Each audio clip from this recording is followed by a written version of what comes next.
По одржаните председателски избори вчера на територијата на државата, резултатите покажаа дека во водство е кандидатката професор Гордана Силјановска-Давкова од ВМРО-ДПМН. Додека пак незадоволителните резултати за СДСМ всушност ги прикажаа погрешните политики кои ги водеа во изминатиот период, изјави Ибрахим Ибрахими, екс-министер за труд и социјала. Децини дека за време на владењето на СДСМ сиромаштијата во државата е покачена за повеќе од 40%.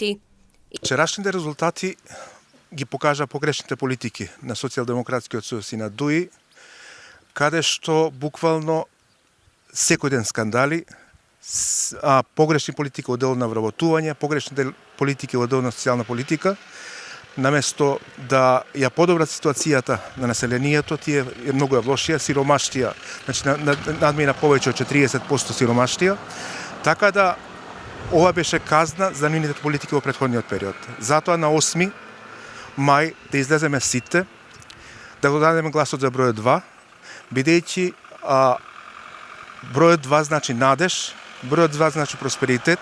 Затоа на 8 мај апелира до сите граѓани, а посебно до ромската заедница, да го дадат својот глас за бројот 2 и со надеж да ги очекуваат промените кои доаѓаат. Претходниот ангажман на ВМРО-ДПМН всушност ја докажа интеграцијата на ромите.